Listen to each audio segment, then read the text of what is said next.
My parents always favored my sister, so when Grandpa's will left me a $500,000 inheritance, they tried to steal it and give it to my sister. But little did they know that my grandparents had other plans.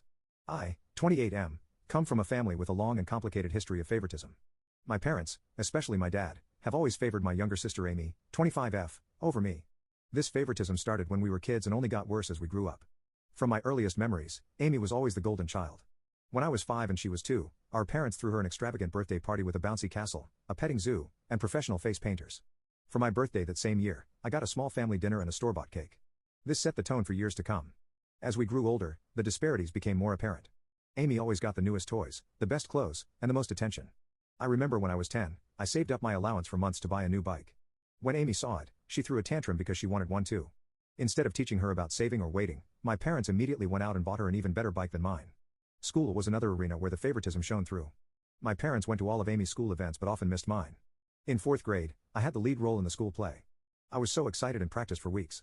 On the night of the performance, my parents showed up an hour late, missing my big scene. They said Amy had a tummy ache and they were comforting her. I later found out she was fine, they had just lost track of time while playing with her. When it came to academics, nothing I did ever seemed good enough. In middle school, I consistently got straight A's, joined the math club, and even won a regional science fair. My parents barely acknowledged these achievements, but when Amy got a B+ on a single test in her weakest subject, they threw her a celebratory dinner and bought her a new phone as motivation to keep improving. High school was particularly tough. I threw myself into every activity I could, hoping to win their approval. I was captain of the debate team, editor of the school newspaper, and maintained a 4.0 GPA. Meanwhile, Amy coasted through school, barely maintaining a C average and spending most of her time partying with friends. During my junior year, I was selected as one of 2 students from our school to attend a prestigious summer program at Harvard. It was a huge honor, and I was thrilled.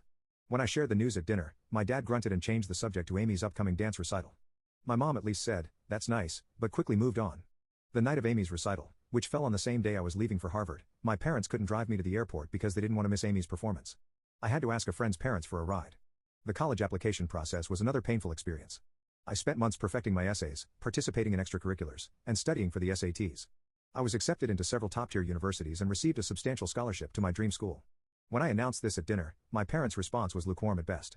My dad said, "That's good, but don't let it go to your head. College isn't everything." My mom added, "Just don't forget about us when you're off becoming a big shot."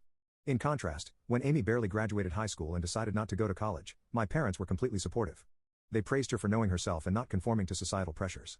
They even bought her a car as a graduation present, something they never did for me. This constant favoritism took a heavy toll on me emotionally. I struggled with depression and anxiety throughout my teens and early 20s. I started seeing a therapist in college, which helped me understand that my parents' behavior wasn't my fault. It took years of work to build my self-esteem and learn to validate myself instead of seeking approval from my parents. Despite the lack of support from my immediate family, I managed to build